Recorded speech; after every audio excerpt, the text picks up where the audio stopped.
So I chose the video this week deliberately because it was about marketing. And I know from a previous call, I think Laura said some of the stats are a little bit out, so she might update us later. But it's really just to look at now. My concern is that businesses will lock down on their marketing. Obviously, finances might be an issue depending on what they're investing in. But it's probably the worst thing that I think businesses can do is to stop marketing at this time. So I just thought I'd open it up to you guys and just ask, you know, what marketing channels are you continuing to use? Have you adapted your marketing? Are you looking at different channels to use now? And basically, what are your marketing plans during the lockdown times? So does anybody want to contribute to that? Kevin? Yeah, is my mic still working? Can anybody hear me? Yeah. Okay, just very quickly, we're talking about the webinars. I'm on at 11, isn't it today, Paul, I think? And one of the things I'm talking about is using video to keep contact with clients. So if you are in a position at the minute where you're sort of thinking, how do you keep in touch with people? How do you get it, you know, how do you maintain your contact with your clients?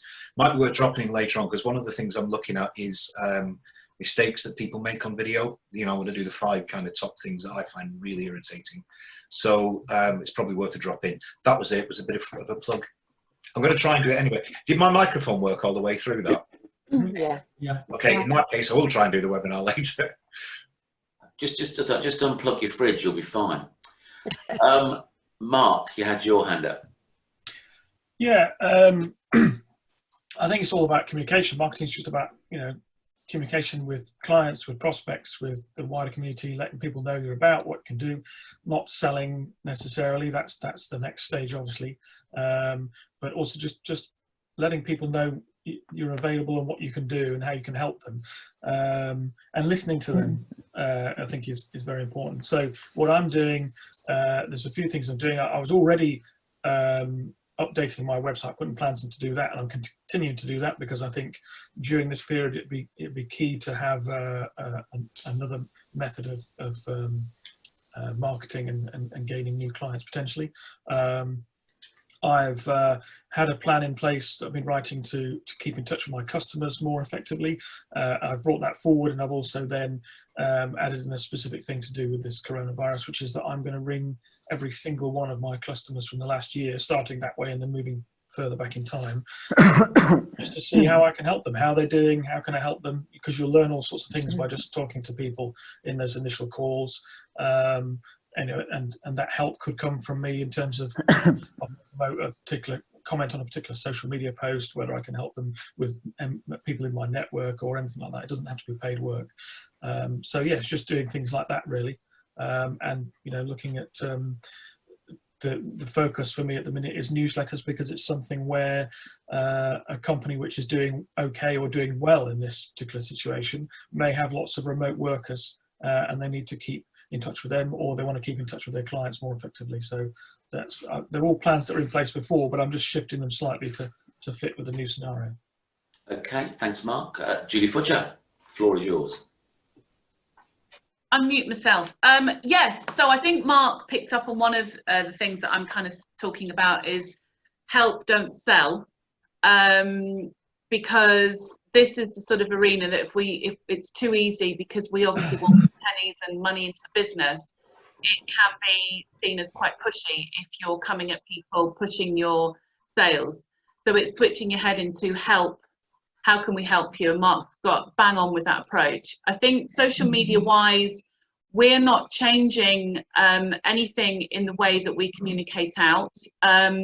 We are still continuing to do everything that we normally do on social media.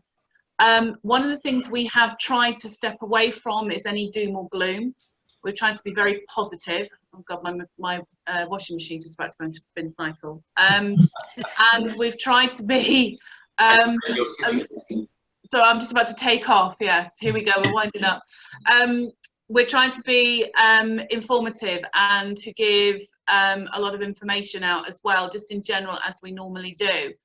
So I think it's, you know, social media is free, and you know, you can, if you've got time on your hands, start getting some messages across and engaging. Certainly LinkedIn as well. This is the time now where I'm really sort of looking at LinkedIn and how I can start networking on that as well. So yeah, that's what I'm doing. Thank you, Julie. Stephen Church. Yeah, I've been lucky enough I've been asked to do a number of blogs for a number of people about marketing and keeping marketing going. This has been marketing agencies, unsurprisingly, have been asking me to do this. And so I've been doing research. And of course, the people who are contributing so far and the marketing agencies are very keen to encourage people to keep marketing. But so you might think, well, they would say that, wouldn't they? But I've come across a piece of research which shows that the people who really matter also think we should keep marketing, and that's consumers.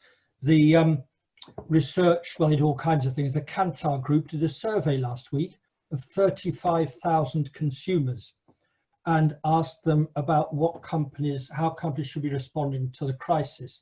92% of the 35,000 people asked said they expected brands to keep on promoting themselves. So you don't have to just listen to the experts here today, listen to 35,000 consumers and keep marketing, because there will be companies who draw in their horns, stick their heads in the sand, batten down the hatches, pick your own cliche. And because some will be doing that, we all need to keep our heads above the parapet, because we will stand out so much more. Thank you, Stephen. Jackie. Yes, I think I agree with everything people have said. I think one of the most important things, though, is using the telephone or Zoom, where you're actually connecting with people and seeing them, because apart from this, we're not actually seeing anybody, are we? So that very human touch, I think, is really important with your inner network. So it's phoning people up rather than sending them emails. Yeah, that's all I wanted to add. Otherwise, I agree with everything that's already been said. Thank you very much. Tom. Yeah, some really good points. And yeah, what I was thinking is a lot of people have got a bit more time on their hands at the moment, whether they're business owners or just the general public. So think about how your marketing can sort of tie in with that. So obviously the fact that you might have an extra hour in the day with less driving around might mean that you can invest some of that time into doing social media posts or blog posts, things like that. But also people have a bit more time to be reading such things. So if you wanted to do something like a quiz, something that's sort of family friendly that you can share with your existing customers, that might help sort of engagement. And it might be the kind of thing that would have just been ignored a few weeks ago, but now people have got the time to have a look at that. And obviously if you can come up with some interesting content, then you might end up getting some leads and some extra sort of traffic to your website as well through some creative blog posts.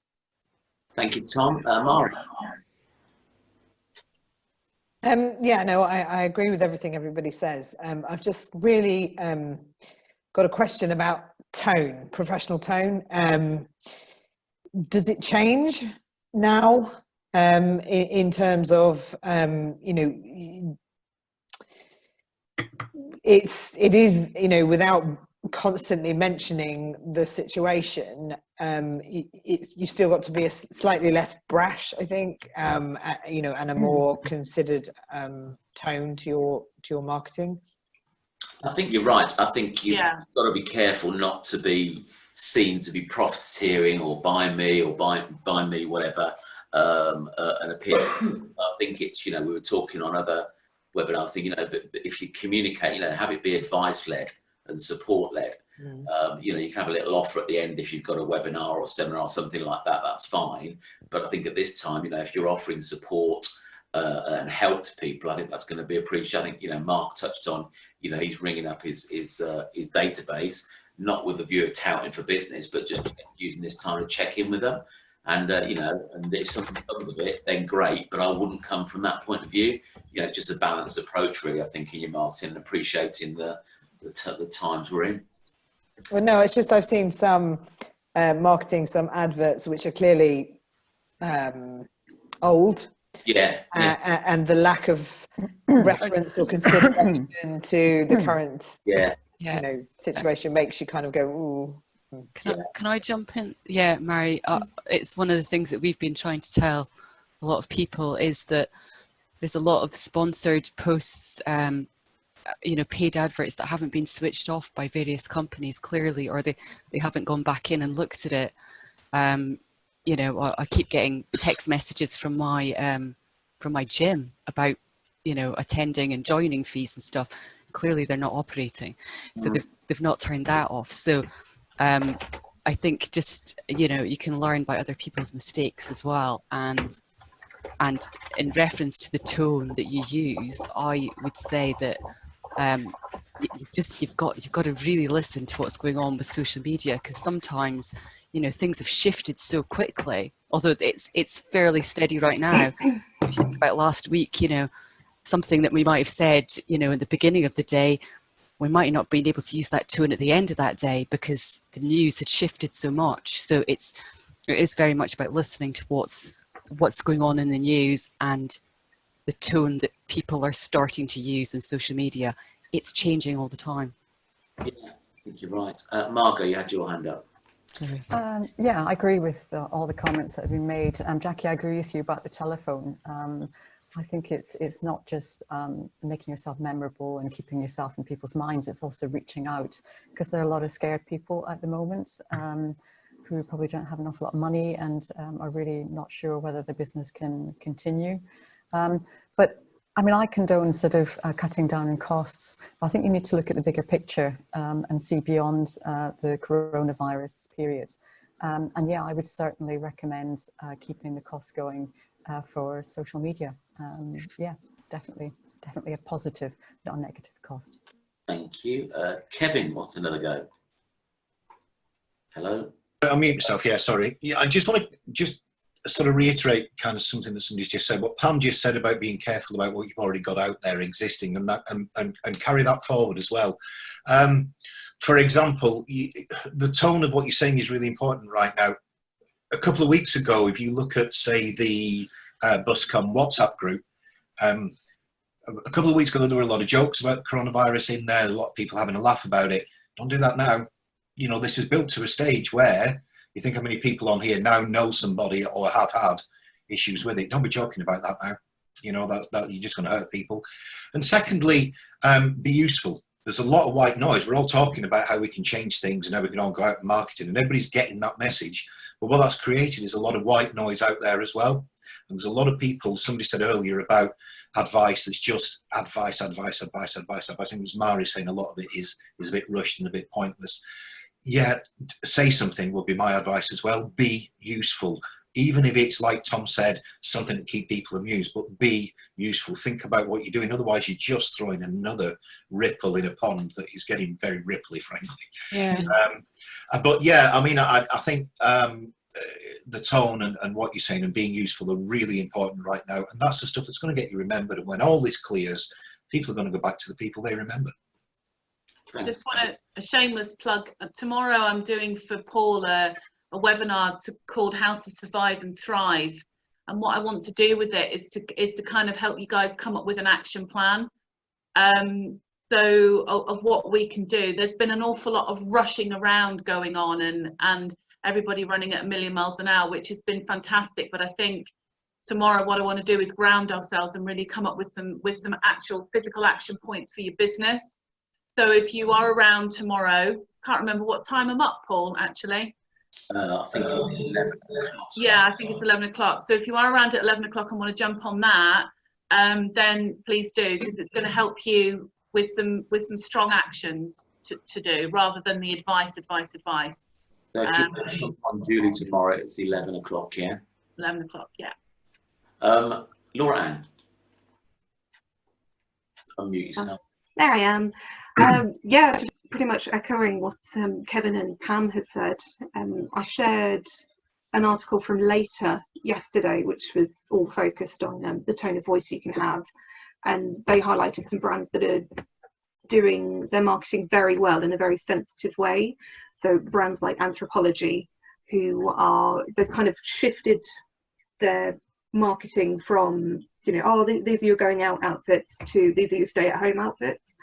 And they're being very considerate with any sales that they're offering. So it's not a kind of last chance, grab it now kind of thing. It's just these are discounted until X time if you want them. If you can't, don't worry about it. So it's their tone of voice has been very good. So I'd definitely recommend having a look at their social media at the moment. Anthropology. Thank you very much, Mark. Yeah, talking about tone, I was personally very impressed with the Tesco email that came out. I don't know, about a week or so ago. You know, because it was about saying about support, but it was practical stuff they were doing in the shops, things that they were doing with their staff, things they needed us to do as well. I think that was so.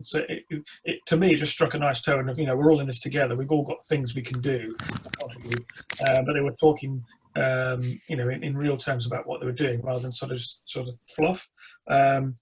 And I think, yes, you've got to adapt wherever possible, adapt your advertising and things like that to, you know, because, you know, if you might be scheduling social media posts, or in my case, I'm scheduling emails about a month or so ahead. So that's difficult. I actually had an email that was due to go out right in the middle of the crisis, which I'd scheduled from a month before, which was about consistency. And the title of it was, don't forget the C word. And I had a sort of jokey thing about what the C word was relating to. So the thing I did was change the subject line, because obviously people might just think, oh God, but we can't forget about the C word. I mean, we're getting bombarded, and that would have made people think I was talking about something entirely different. So it is difficult, but you've got to try and look ahead at what you've put out there and see whether you can change an aspect of it or pull it all together and move it to a later slot. Okay, thank you very much. I think that's no more hands up that I can see, and no one frantically waving at the camera either. So thanks for that, guys. You know, just don't stop marketing. You know, just maybe adapt, look at different channels, think about where your prospects might be hanging out, and just get your brand and message out there, you know, in an appropriate way.